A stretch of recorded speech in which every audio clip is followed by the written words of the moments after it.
자, 안녕하십니까. 이제 법규 본격적으로 강의하도록 하겠습니다. 원래 이제 법이라는 게 우리가 보통 3단계죠. 국회에서 만든 법률, 그 다음에 시행령, 시행규칙 이렇게 돼 있는데 우리 자본시장은 굉장히 전문적이었고 이래서 금융위원회 규정이라는 게 하나 더 있습니다. 그래서 이제 우리가 지금 법규라고 그러는데 사실은 자본시장법하고 시행령하고 거기다가 플러스 금융위원회 규정을 합한 겁니다, 이게. 그러니까 이제 양이 굉장히 많은 거죠. 그리고 금융위원회 규정은 기술적이고 그런 것들이 많기 때문에 나중에 이제 공부해 보시면 알겠지만 굉장히 전문적이고 세세한 게 많아요. 그런 것들은 우리가 이제 과감하게 시험하고는 안 맞는 부분이 좀 있기 때문에 그런 것들은 빼고 공부해도 된다. 이거를 먼저 말씀드립니다. 자, 1장부터 가볼게요.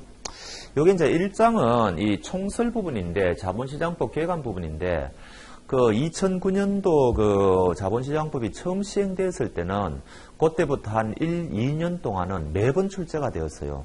왜냐하면 굉장히 방대한 법이 하나 새로 만들어졌으니까 도대체 이유가 뭐냐, 이제 그게 좀 중요하지 않습니까?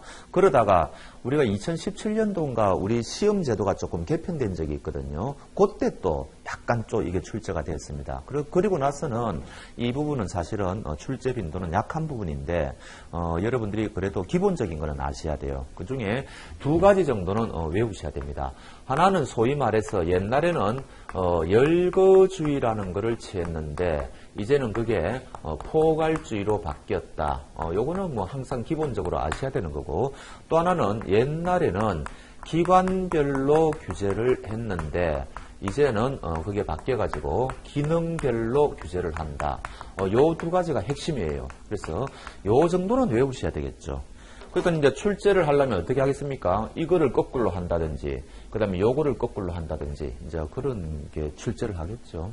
요거는 이제 무슨 말인가 하니까, 예를 들어서 이제 정권 같은 경우에 옛날 그 자본시장법 시행되기 전에는 정권거래법이라는 게 있었는데, 정권이 뭐냐, 이 개념부터 확정을 지어야지 이 정권거래법의 적용 대상이냐 아니냐 이렇게 될 거 아니에요. 근데 이제 그 관련 법에 가보면은 우리 요 법에 열거된 것만 정권이다, 이제 그런 시스템을 취했다는 거죠. 그럼 이게 이제 장단점이 있는데, 정권이 뭐냐 이 개념을 잡는 데는 굉장히 명확하겠죠. 그런데 이제 문제는 정권회사가 뭐 새로운 상품을 개발한다든지 등등 했을 때는 굉장히 한계가 있다는 겁니다. 그게 이제 이 시대의 변화하고 안 맞다는 거죠. 그래서 이제는 그거를 버리고 요건만 갖추면은 다 인정해 주겠다, 이제 이런 걸로 바뀌었다는 거죠. 그런 거고, 그 다음 요거는 뭔가 하니까 똑같은 상품 매매를 한다 하더라도 은행에서 매매하느냐, 보험회사에서 매매하느냐, 정권회사에서 매매하느냐에 따라서 적용법이 다 달랐다는 겁니다. 그거를 기관별 규제라 그러죠. 은행에서 거래하면 은행법이 적용되고, 보험회사에서 거래하면 보험업법이 적용되고, 정권회사에서 거래하면 정권거래법이 적용되고, 뭐 이런 식이었단 말이죠. 그러면 이게 또 어떤 문제가 생기는 거 아니까 소위 말해서 규제 차익이 생긴다는 거죠. 규제가 들쭉날쭉하다는 거 아닙니까? 법에 따라서. 그러니까 이게 또 이제 형평성에 문제가 있으니까 그거를 포기하고 이제는 어떤 곳에서 거래하든지 간에 그게 매매라면은 똑같은 법을 적용하겠다는 거죠. 이제 그런 식으로 바뀌었다는 겁니다. 그거를 우리는 기능별 규제라 그러고, 그럼 이걸 왜 합니까? 규제 차익을 해소해 주겠다. 그런 이제 목적이라는 거죠. 세 번째, 네 번째는 이거는 별 포인트는 없어요.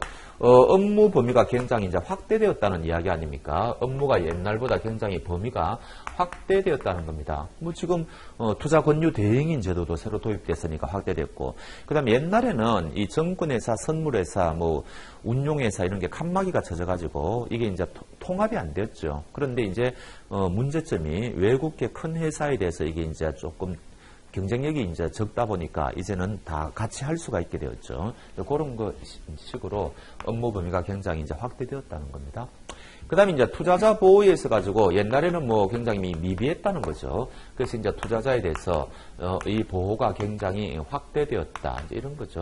그래서 요거를 이제 우리 책에는 우리 책을 통해서 일단 확인하죠. 그 2페이지 가로 1번에 열거주의에서 포괄주의로 전환, 제목만 보시고 넘어갑니다.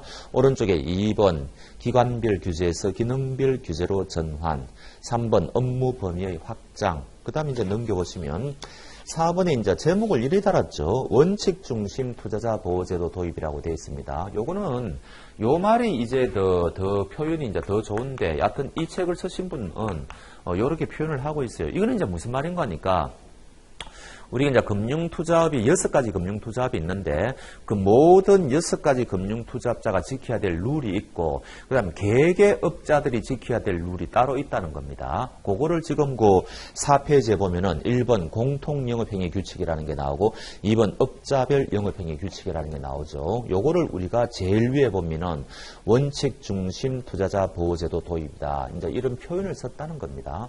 이 표현만 가지고는 이게 무슨 말인지 여러분들 잘 감이 안 나갔죠. 하여튼 그런 뜻이다 이렇게 생각하시면 됩니다. 자, 그러면은 이런 식으로 이제 크게 4가지가 바뀌었는데, 그럼 이제 기대 효과가 뭐냐? 각각의 기대 효과가 있을 거 아닙니까? 그거를 지금 이제 5페이지에서 적고 있는데, 요거는 출제된 적이 거의 없습니다. 그래서 요거는 그냥 역시 제목 위주만 읽고 넘어가겠습니다. 그래서 그 1번에 보면은 자본시장의 유연성 및 효율성 제고, 이쪽이죠. 이게 이렇게 됨으로써 굉장히 효율성이 올라간다. 뭐 이런 이야기고, 그 다음에 2번은 뭡니까? 자본시장의 지속 가능성 제고. 이거는 이제 요거하고 관련되죠.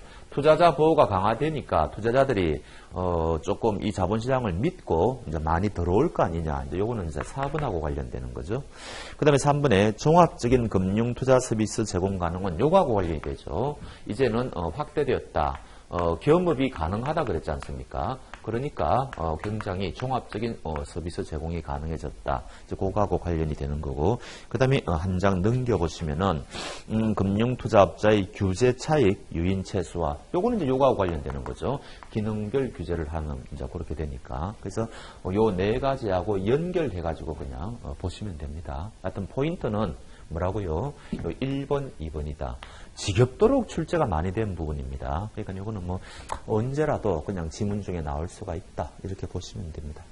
자, 그 다음 이제 2번째는 이 감독기구인데, 이 부분도 출제가 안 되는 건 아닙니다. 근데 이제 문제는 뜸하게 출제가 된다는 거죠. 그래서 기본적인 거 봅시다. 제일 중요한 기구는 당연히 이제 금융위원회죠. 그 다음에 요 안에 작은 기구로 정권선물위원회가 있습니다. 그래서 요거 2가지는 전부 다 이제 위원회죠, 위원회. 위원회가 뭡니까? 의결기구라는 거죠. 의결을 하면은 이걸 이제 집행하는 기구가 필요할 거 아닙니까? 그게 이제 우리는 금융감독원이다. 이제 이렇게 보시면 되는데, 요 금감원은 출제할 만한 게 별로 없어요. 옛날에 초창기에는 2010년, 11년도에는 이 금융감독원도 한 문제 정도 나올 때가 있었는데, 그때는 우리 기본서에 금감원에 대한 내용이 굉장히 많았어요. 그 출제할 만한 게 있었단 말이죠. 근데 지금은 없어요. 그러니까 요 금감원은 한 가지만 아시면 됩니다. 무자본 특수법인이다. 그거 먼저 체크할까요? 그게 어디에 있는가 하니까 9페이지에 있습니다. 9페이지에 보시면은 쭉 보면은 그런 말이 나오거든요.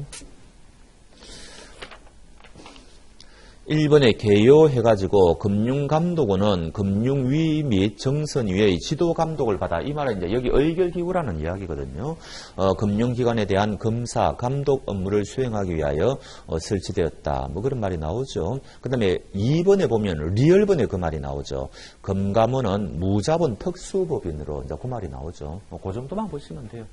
그러면 이제 여기서는 포인트가 뭔가 하니까 요 이제 금융위원회하고 이제 정권선물위원회를 이거를 이제 출제한다는 이야기인데, 그러면 왜 굳이 금융위원회 안에 정권선물위원회를 두게 되었느냐? 그게 가장 핵심일 거 아닙니까? 그래서 요거는 정선이는 소관사무 2가지가 제일 중요해요. 그래서 요거는 여러분들이 무조건 외우셔야 돼요. 왜냐하면은 이 금융위원회가 하는 일이 굉장히 많을 거 아닙니까? 중요한 일은 여기서 다 하겠죠.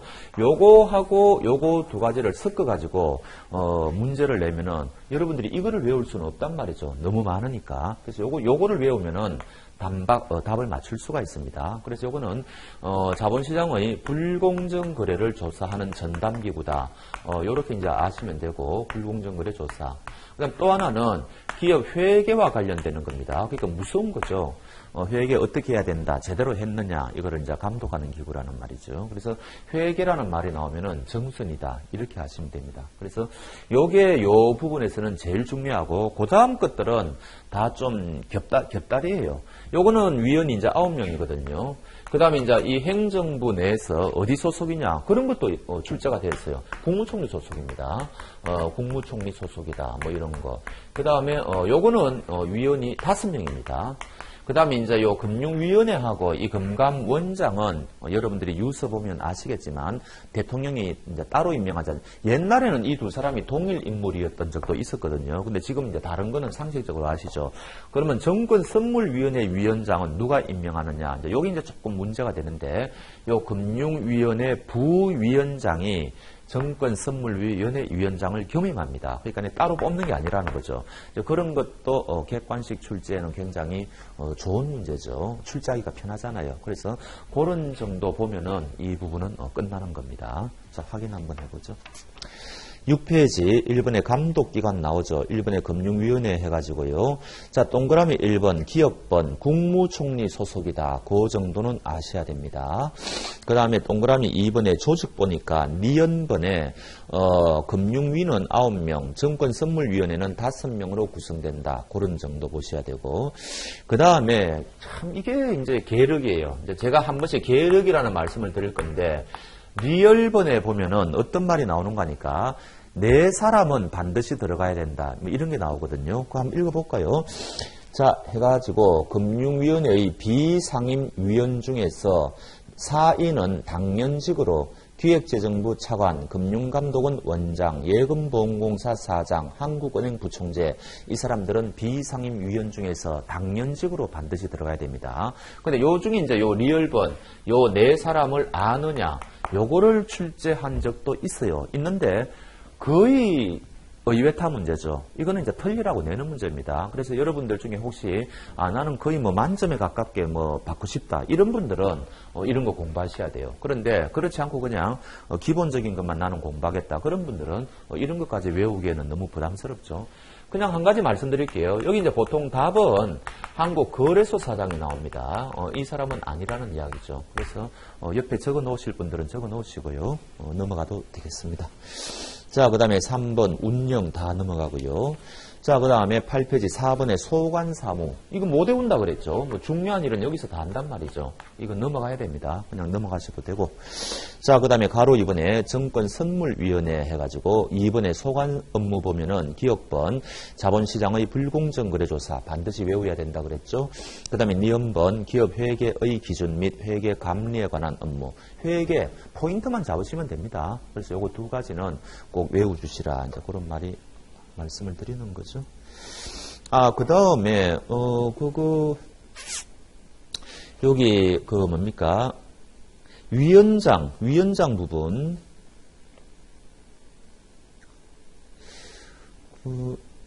지금 갑자기 못 찾겠네요. 나중에 말씀드릴게요.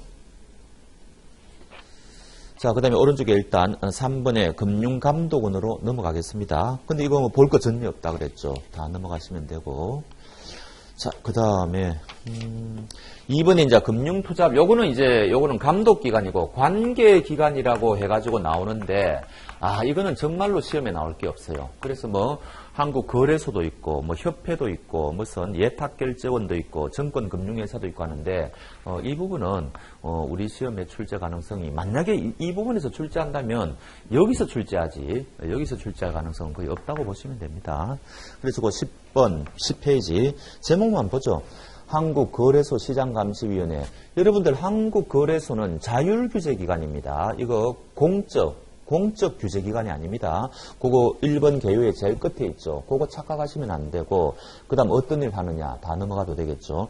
2번 협회도 마찬가지죠. 거래소하고 마찬가지로 자율규제기관입니다.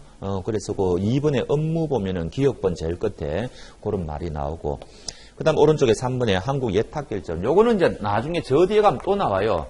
3번에 한국예탁결제원하고 이제 4번에 뭡니까? 정권금융회사가 나오는데 요거는 뭡니까? 요거는 이제 정권이 발행되면은 한국예탁결제원에 의무적으로 예탁해야 되죠. 그 다음 요거는 일정한 투자자 예탁금을 예치하는 곳이죠. 투자자 예탁금을. 그래서 요 이제 번지수가 완전히 다릅니다. 그래서 저 뒷부분에 가보면은 투자자 재산 보호 파트가 나오는데 시험에는 어떻게 나오는 거니까 투자자 예탁금을 한국예탁결제원에 맡겨야 된다. 이러면 이거 틀리는 거죠. 또 정권을 정권금융회사에 맡겨야 된다. 이러면 이거 틀리는 거죠. 그래서 이 부분은 번지수만 알면 되는데 지금 여기서 공부할 필요가 없는 거죠. 저 뒤에 가면 또 나오니까 그렇게 감을 잡으시면 되겠네요. 자, 그 다음에 이제 5번에 금융투자상품 거래 청산회사라는 게 나오는데, 요거는 이제 장외 파생 상품을 청산하는 거거든요. 그게 핵심인데, 역시 우리는 넘어가셔도 되겠습니다. 굳이 여러분들이 좀 찝찝하신 분들은 세 번째 패러그래프 보시면 청산 대상 거래는 해가지고 이제 여러 가지가 나오는데, 그 중에 장외 파생 상품 거래 있죠. 그거 하나만 밑줄 긋고 넘어갑시다. 신용평가회사 그냥 넘어가셔도 되는 거죠. 자, 이렇게 해가지고 1장은 거의 다 마쳤습니다. 그렇게 보시면 되고요. 요 7페이지 가보시죠. 7페이지. 아까 제가 띄어놓고 온 거. 7페이지에 가면은 그 위에 2번에 조직 있잖아요. 거기 보면은 미연번에 보면은 정권선물위원회는 금융위 부위원장이 위원장을 겸임. 그 부분 찾으셨습니까? 그거는 밑줄 하셔야 됩니다. 객관식으로 내기 좋으니까. 그 정도 하고. 자, 그 다음에 이제 13페이지는 금융법규 체계의 이해라는 것은 우리 쪽에는 법이 아니고 행정부가 만드는 금융위원회 규정이라는 것도 있다는 거죠.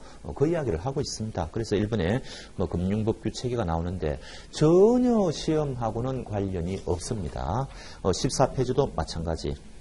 그 다음에 거기 이제 제일 밑에 비조치 의견서라는 게 있는데 그냥 읽어보실 분들만 읽어보세요. 시험에 나온 역사가 없습니다. 그냥 이런 게 있다 정도 보시면 되는데 오른쪽에 이제 비조치 의견서 적용 경우 있죠. 이거는 그야말로 의외타 문제죠. 그래서 우리는 가장 기본적인 거 공부하자 그랬습니다. 그래서 이런 것들은 다 넘어가도록 하겠습니다. 자, 16페이지, 17페이지 다 넘어가고요. 요런 거는 제가 나중에 객관식 강의할 때 혹시 싶어서 제가 한 문제 정도 넣어가지고 강의는 할 겁니다. 그러나 지금은 이제 우리 넘어가자는 이야기죠. 자, 이제 18페이지 1장은 끝났고요. 금융투자 상품으로 가보겠습니다. 이거는 제가 출제 경향 분석할 때도 말씀드렸지만 우리 정권 대행인 뿐만 아니고 모든 시험에서 출제가 안 된 적이 없어요. 금년 1월 달에 투자자산 운용사 시험이 있었지 않습니까? 1월 31일 날. 그때도 역시 마찬가지입니다. 금융투자 상품에서 한 문제 나왔거든요. 그러니까 이거는 모든 시험에서 반드시 한 문제 나온다. 이렇게 아셔야 됩니다.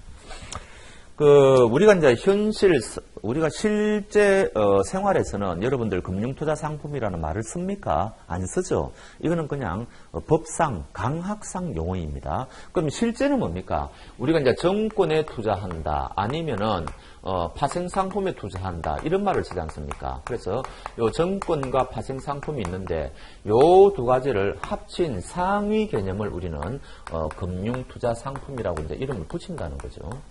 그럼 이게 이제 금융투자 상품이라면은 금융이 아니고 비금융 투자 상품도 있을 거 아니냐, 이제 이런 이야기죠. 요게 뭡니까? 전형적인 게. 요게 은행 예금이죠.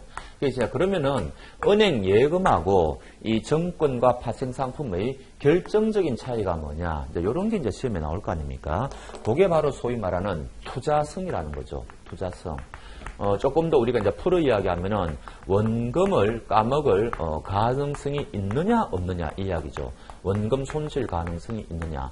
없다면은 예금이죠. 그러나 이거는 운이 나쁘면은 이제 원금을 까먹으니까 원금 손실 가능성이 있다. 그거 가지고 우리가 이제 구별한다는 거 아닙니까? 요거는 20페이지 넘겨보시면 나오죠. 표가 있지 않습니까? 요거는 시험의 단골 문제입니다. 그래서 제가 말씀드린 것처럼 금융투자 상품하고 비금융투자 상품하고 구별 기준이 뭐냐? 원금 손실 가능성이다. 그 다음에 두 번째, 그러면 이제 요거 정권하고 파생상품은 무엇을 구별해서 무엇을 기준으로 구별하느냐. 요거 가지고는 구별이 안 되죠. 요거 가지고는. 그래서 요거 두 가지는 원금에 대해서 초과 손실 가능성이 있느냐 없느냐. 요게 이제 이번에 그 투자자산용사에서 시험에 나왔죠. 원금 초과 손실 가능성이 있느냐 없느냐. 그게 없는 게 정권이죠. 정권은 운이나 뻥은 원금까지만 까먹지 않습니까? 그러나 이제 파생상품은 돈을 더 지급해야 될 경우가 있으니까 요걸 우리가 다른 말로 이야기하면은 추가로 지급할 의무가 있느냐 없느냐 이제 이런 이야기를 하는 거죠.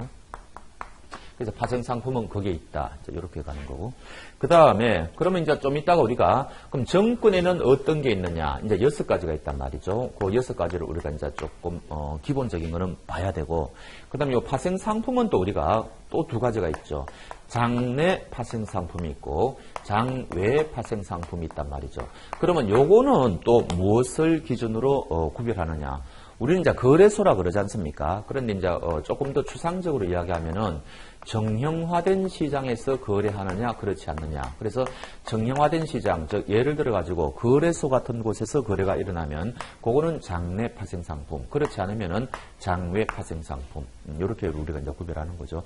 그럼 여기에서 벌써 한 문제가 나오는 겁니다. 요거 가지고도 충분히 한 문제를 만들 수가 있어요. 그래서 그렇게 보셔야 되고, 그 다음에 조금 조심하실 게 요 장내 파생상품의 정의를 또 자주 물어봐요.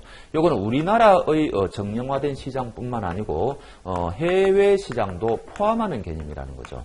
해외 시장도. 그래서 요 해외 시장이 빠지면 안 됩니다. 그래서 장내 파생 상품은 우리나라 거래소에서만 거래하는 것을 말한다. 뭐 이러면 틀리는 거죠. 그래서 요거까지 포함하는 개념이다. 그렇게 이제 보시면 되겠네요. 그 다음에 조금 나중에 이거하고 연결되는데 여기에 대한 예외가 하나 있습니다. 예외. 그러니까네. 그러면 무조건 추가 지급 의무가 있으면 원금 초과 손실 가능성이 있으면 파생상품이냐? 그렇지 않다는 거죠. 그게 이제 뭐 ELS라든지, 그 다음에 뭐 ELW라든지 뭐 등등 이런 거 있지 않습니까? 이런 것들은 예외가 되고, 그래서 시험에는 어떻게 나오는가 하니까 뭐 DLS라든지, 하여튼 이런 것들은, 요런 것들은 원금 초과 손실 가능성이 있기 때문에 파생상품이다 이러면 틀리는 거예요. 요거는 요 6가지 정권 중의 하나인 파생결합 정권으로 가는 거죠. 파생결합 정권도 자본시장법에서 이제 새로 만들어낸 개념입니다. 투자계약 정권하고 이제 2가지가 있는데 그런 것들은 옛날에는 없던 개념이란 말이죠. 그래서 하여튼 요게 또 출제 가능성이 조금 있어요.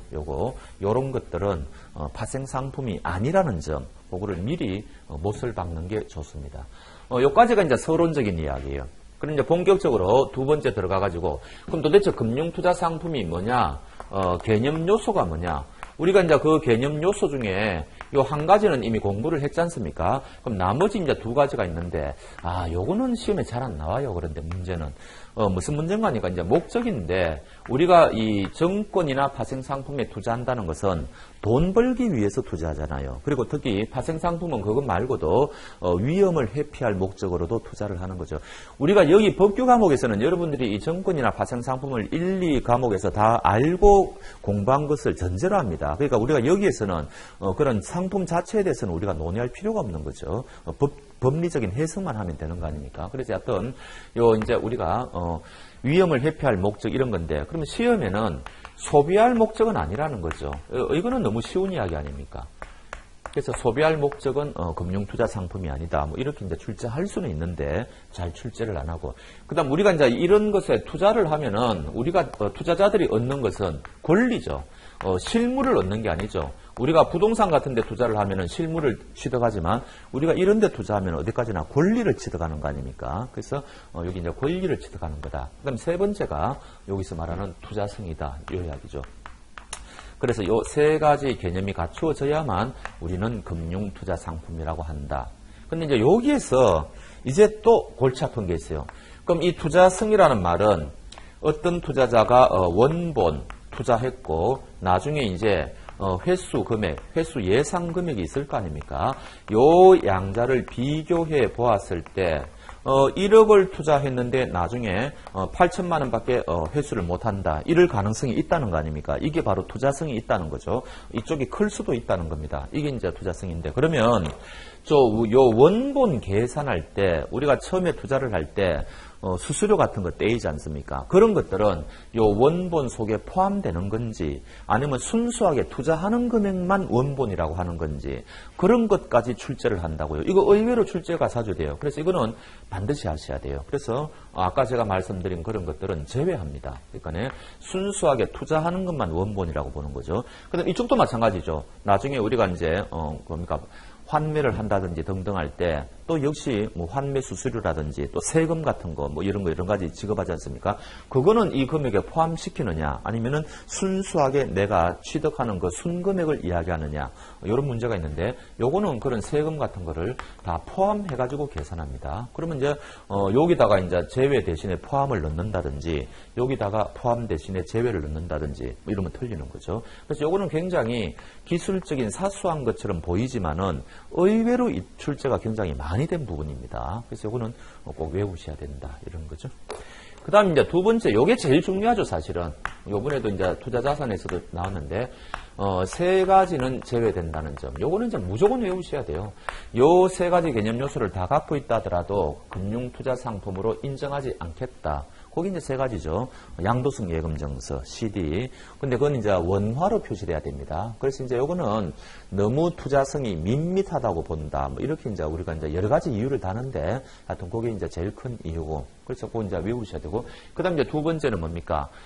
신탁 중에서도 처분 신탁은 수탁자가 처분권이 있으니까 뭐 별 문제가 안 되는데 관리 신탁은 유통이 안 되죠. 관리만 맡긴 거니까. 그러니까 이것도 금융투자 상품이 아니라고 보는 겁니다. 그다음 세 번째는 스탁 옵션이에요. 이 주식 뭡니까? 그 매수 선택권이 있죠. 거기에 보시면은 19페이지에 있는데 요거는 상속의 대상은 되는데 요거는 양도가 안 돼요. 그러니까 이것도 금융투자 상품이라고 볼 수 없다는 거죠. 그래서 하여튼 요 세 가지는 무조건 하시고, 예를 들어가지고, 동그라미 1번에 있는 거, 지금 미리 확인해 볼까요? 그 19페이지 1번 원화 표시 CD.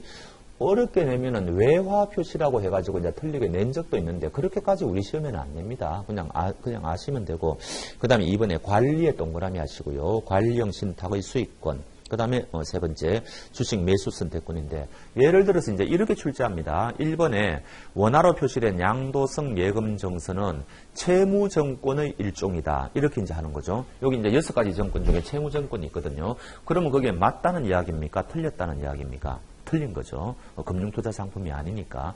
그런 식으로 슬쩍 변형해가지고 내기도 하고, 아예 다음 중 금융투자 상품이 아닌 것은 해가지고, 그냥 직접적으로 이 세 가지를 이제 물어볼 수도 있고, 그렇습니다. 이거는 무조건 외우셔야 돼요. 자, 요까지 일단 확인해 봅시다. 자, 18페이지 해가지고, 정의가 나오죠. 정의. 첫째 줄. 이익을 얻거나 손실을 회피할 목적, 요거 나오죠. 소비 목적은 아니라는 거죠. 그 다음에 계속 읽어보면 현재 또는 장래의 특정 시점에, 현재는 정권이고 장래의 특정 시점은 파생상품이겠죠. 현재 또는 장래의 특정 시점에 금전, 그 밖의 재산적 가치가 있는 것을 지급하기로 약정함으로써 취득하는 권리라는 말이 나오죠. 실물이 아니란 말이죠. 그 다음에 이제 투자성이 있다. 이제 나오지 않습니까? 자, 오른쪽 페이지 투자성 판단 1번 제외 동그라미 하시고, 투자금액 산정 시 제외 항목, 투자자가 지급하는 판매 수수료, 보험계약에 따라 사업비 같은 건데 뭐 판매 수수료 정도만 보시면 될 겁니다. 2번 횟수금액 산정 시 포함 항목, 자 환매 수수료, 해지 수수료, 각종 세금 뭐 요 정도만 보시면 되는 거죠. 자, 넘어가겠습니다. 20페이지 정권과 파생상품의 구분.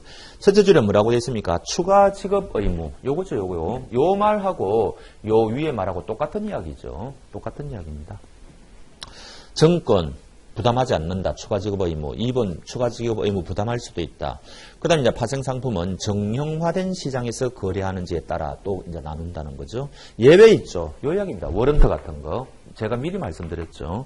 그래서 이제 워런트와 같이 해가지고 어쩌고저쩌고. 자, 그 다음에 3번에 정권 가보겠습니다. 요게 이제 두 번째고, 요게 이제 세 번째죠. 정권 6가지. 요거는 우리가 지금 정권 투자 권유 대행인을 공부하니까 출제 가능성은 이 부분이 제일 높다고 봐야 돼요. 이 정권 6가지는. 그래서 이 6가지 정권의 기본 개념은 아셔야 되고 초창기에 이게 이제 쉽게 출제가 될 때는 다음 중 자본시장법에서 인정되지 않는 정권은 해가지고 요 6가지 정권을 알고 있느냐 이게 가장 기본적인 문제죠. 그 다음에 이제 세분해가지고 채무정권은 어떤 게 있느냐 아니면 이제 뭡니까 투자계약 정권은 무엇을 말하느냐 이런 식으로 이제 묻는 거죠. 그래서 우리는 아무래도 정권 대행인 쪽이니까 조금 세세하게 볼 필요가 있습니다. 자 먼저 20페이지 보시죠. 가로 1번의 종류인데 또 똑같은 말이 나오는데 첫 번째 논점은 이게 뭔가 하니까 여기 적겠습니다. 외국인도 포함이 돼요. 외국인도. 이거는 이제 외국인의 역외 적용을 실현시키겠다는 이야기죠. 그래서 요거는 이제 옛날 자본시장법하고 차이입니다. 그러니까 요거는 충분히 출제가 가능한 거죠. 그게 어디에 있는 거니까 20페이지 보면은 밑에서 둘째 줄 내국인 또는 외국인이 발행한 금융투자상품. 그래서 이제 6가지가 나오는데 오른쪽에 보시면 채무정권. 그 기업권에 보면 뻔하죠. 국채, 지방채, 특수채, 뭐 사채, 뭐 이런 거 등등 아닙니까? 그다음 리연번은 무슨 말인가 하니까 우리가 그러면은 제가 친구에게 돈 빌려주고 차용 증서를 받을 수도 있죠. 그것도 그러면은 채무정권의 일종이냐 이 이야기입니다. 근데 그거는 유통이 안 되잖아요. 우리가 여기서 공부하는 거는 이제 정권은 유통을 전제로 하는 건데 그래서 그런 거는 채무정권이라고 할 수 없다는 겁니다. 그게 지금 리연번에 있죠. 그렇게 간단하게 보시면 되고 그 다음 이제 구체적으로 들어가가지고 종류에 보면은 기업번, 리연번은 상식적인 거죠. 그 다음에 간호 디귿번하고 미연번을 거꾸로 해가지고 출제할 때가 있어요. 특수채하고 기업엄정권을 정의를 바꾸어가지고 그래서 여러분들은 특수채가 뭐냐 특별법에 의해서 설립된 법인이 발행한 거죠. 그 다음에 기업엄정권은 자금 융통을 위해서 기업이 발행하는 거 아닙니까? 그런 정도 개념 정도 하시고 그 다음 이게 굉장히 어렵게 나오면은 리얼번에 이제 각종 사채가 있는데 이자 연계 파생 결합 채권이라는 게 있습니다. 요것도 여기 채무정권의 일종으로 인정합니다. 요거는 고득점 하실 분들만 보세요. 요거는 그래서 요 이자 연계 파생 결합 채권은 채무정권의 일종이다 아니다 이렇게 이제 지문 중에 나올 수가 있거든요. 요거 채무정권의 일종이다. 이게 내용은 우리가 여기서 이제 별로 말씀드릴 게 없는 거죠. 그냥 넘어가시면 되고 그래서 어떤 굉장히 어렵게 나오면은 출제할 수는 있다 이런 이야기입니다. 자 이제 지분정권 뻔하죠. 주식회사 같은 경우에 주주가 출자한 그 자금이 있을 거 그런 게 다 지분정권이죠. 그래서 거기 2번에 보면은 기업번, 주권 같은 거, 니은번에 신주, 인수권 같은 거 이런 거를 다 이야기한다는 거죠. 아니면 이제 그 뭡니까 합자회사 같은 경우에는 이제 출자 지분 같은 거. 그런데 이것도 디귿번에 가보면은 굉장히 어려운 부분이 있어요. 우리가 상법에 가면은 회사 형태가 5가지가 인정되는데 그 중에 한 명 회사는 100% 무한 책임 사원으로 이루어졌고 그 다음에 합자회사는 일부만 그렇게 돼 있죠. 그러면 그 무한 책임 사원이 출자한 그 돈도 거기 이제 정서로 표시되어 있다면은 여기서 말하는 지분정권의 일종이냐? 그거는 또 아니에요. 왜냐하면 우리가 여러분들이 주식 생각해 보면 단박하실 수가 있는데 주식이라는 게 뭐예요? 이 주주들의 유한 책임을 전제로 하고 있지 않습니까? 그래서 지금 여기서 말하는 정권은 유한 책임을 전제로 하고 있는 거예요. 그런데 한 명 회사하고 합자 회사의 무한 책임 사원들은 이 정의에 맞지 않지 않습니까? 그래서 그거는 지분정권이 아니다 이렇게 이야기하고 있는 게 그 디귿번입니다. 그래서 이런 거는 굉장히 어려운 문제에 속하죠. 만약에 출제한다면 굉장히 어려운 문제에 속합니다. 그래서 하여튼 이런 게 있다 정도만 아십시오. 우리는 정권 부분은 조금 자세하게 보고 있으니까. 수익 정권은 뭐 뻔하죠. 뭐 금전 신탁했을 때 정권 발행할 수 있고 그 다음에 펀드 같은 것도 마찬가지입니다. 우리가 투자 신탁해서 수익 정권 발행하잖아요. 그런 거 이야기하고. 자, 그 다음에 5번은 요거는 여러분들이 외우셔야 돼요. 이 5번은요. 이게 요번에 투자자산운용사에서도 출제가 됐는데 요거는 옛날에 없던 이야기입니다. 없던 투자계약증권이라는 것은 굉장히 포괄적인 거죠. 뭐 우리가 이제 영화 산업에 투자한다 뭐 이런 것도 뭐 등등 다 포함될 수 있는데 하여튼 이 투자계약증권은 누군가하고 공동 사업을 해가지고 나는 돈만 되는 거죠. 그래서 이제 그 사람이 사업을 해가지고 몇 프로 이익이 발생하면 내가 이제 가져가는 그런 거를 문서화해 놓은 거 그런 거를 투자계약증권이라 그러고 굉장히 광범위한 겁니다. 하여튼 이런 정권이 있다는 거 정도 아셔야 되고 그래서 개념을 아셔야 되는 거죠. 그래서 공동사업이 포인트입니다. 그래서 투자계약증권. 굉장히 요번에 1월 달에 그 투자자산운용사는 우리 코로나 사태 때문에 시험도 한번 연기가 됐고 이래서 그런지 너무너무 역대급으로 쉽게 출제가 되었어요. 그래서 이 투자계약증권도 이런 정권을 채무증권이라고 한다. 이렇게 출제를 했어요. 그거는 뭐 공부를 안 해도 사실 맞출 수 있는 거죠. 그 정도입니다. 그 다음에 6번에 파생결합증권. 이것도 이제 자본시장법에서 새로 등장이죠. 파생을 시킨다는 거 아닙니까? 그건 이제 파생상품하고 똑같은 거죠. 파생을 시키는 거니까. 그래서 이제 거기 기초자산 등등에 따라서 미리 정하여진 방법에 따라 지급금액 또는 회수금액이 결정되는 권리가 표시된 거다. 여러분들이 1, 2과목에서 다 이제 공부하셨을 거고 여기에서는 그냥 넘어가겠습니다. 거기 이제 예가 나오죠. ELS, ELW, DLS 등등. 근데 요거 아까 미리 말씀드렸지만 이거 파생상품이 아니라 그랬습니다. 파생결합 증권의 일종이다. 이제 요게 포인트가 되는 거죠. 자, 그래서 이제 그 밑에 1번에 그러면 파생을 시키기 위한 기초자산에는 어떤 게 있느냐? 요거는 법규 파트에서도 출제된 적이 있기는 있는데 사실 법규 파트에서 출제하는 게 아니죠. 상품 파트에서 출제해야 됩니다. 근데 이제 옛날에는 열거주의였어요. 우리가 이제 자본시장법은 제가 열거주의에서 포괄주의로 바뀌었다 그랬지 않습니까? 다 마찬가지예요. 이것도 포괄주의로 바뀌었거든요. 옛날에는 4가지에 국한이 됐단 말이죠. 열거된 것만. 금융투자상품, 그 다음에 각종 일반 상품, 그 다음에 신용위험, 통화 뭐 이런 것들인데 그것 말고도 이제는 위험에 대한 계산이 가능한 거. 예를 들면 우리나라는 뭐 지진이 별로 발생 안 하지만 일본 같은 경우에는 지진도 발생 많이 하지 않습니까? 그거를 이제 기초자산으로 할 수 있다는 거죠. 이제 그런 식으로 바뀌었다는 겁니다. 그래서 거기 기형, 니은, 디귿, 리얼이 있고 미음번이 포인트죠.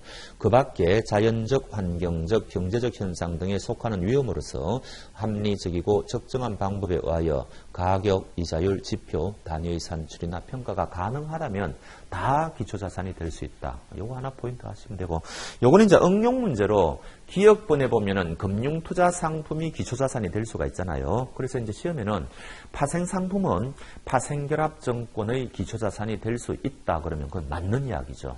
금융투자상품이 기초자산이 될 수 있으니까 그런 식으로 응용해서 출제하기도 합니다만 출제 빈도는 많지는 않습니다. 자, 그 다음에 오른쪽에 2번에 이제 파생결합증권 제외 대상이 나오는데 이런 것까지 여러분들이 다 공부하시면 감당을 못해요. 이런 것들은 그냥 넘어가셔야 됩니다. 그래서 법이라는 것은 수많은 원칙과 예외로 이루어져 있는데 예외 중에서도 우리는 시험에 나올 만한 것만 보고 가야지 이런 것까지 다 이제 공부할 수는 없다는 이야기죠. 넘어가겠습니다. 그 다음 이제 마지막으로 정권 예탁증권, DR이라 그러죠. 그래서 이제 이때까지 이야기한 그런 정권을 기초로 해가지고 이제 그걸 새롭게 발행하는 거 아닙니까? 그래서 그런데 외국 DR도 인정이 됩니다. 국내 DR뿐만 아니라 다 인정이 돼요. 그런 것 정도 보시면 되겠네요. 끝났습니다. 그래서 어찌됐든 간에 이제 이 금융투자상품 전체에 대해서 우리가 이제 강의가 끝났는데 굉장히 그 출제할 만한 게 많다. 여러분들이 감을 잡으시면 되는 거죠.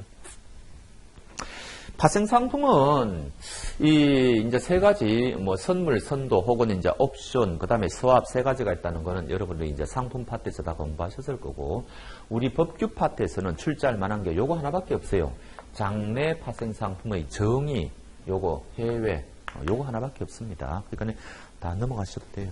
자, 넘어가 보시면 2번에 분류해가지고 1번에 파생상품 시장 거래 여부 해가지고 정형화된 파생상품 시장에서의 거래 여부에 따라 장내 파생상품과 장외 파생상품으로 구분해놓고 기억본에 보니까 한국 거래소의 파생상품 시장 또는 해외 정형화된 파생상품 거래소에서 거래되는 나오죠. 그래서 해외도 포함되는 개념이라는 거 요거 하나만 아시면 돼요.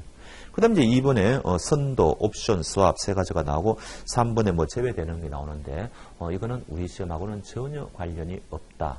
그렇게 감을 잡으시면 되는 거죠. 자, 금융투자 상품이 끝났습니다. 이게 새롭게 금융투자업은 조금 강의할 내용도 있고 이게 완전히 새로운 파트거든요. 이번 시간은 여기에서 끊는 게 낫겠습니다. 다음 시간에 뵙겠습니다.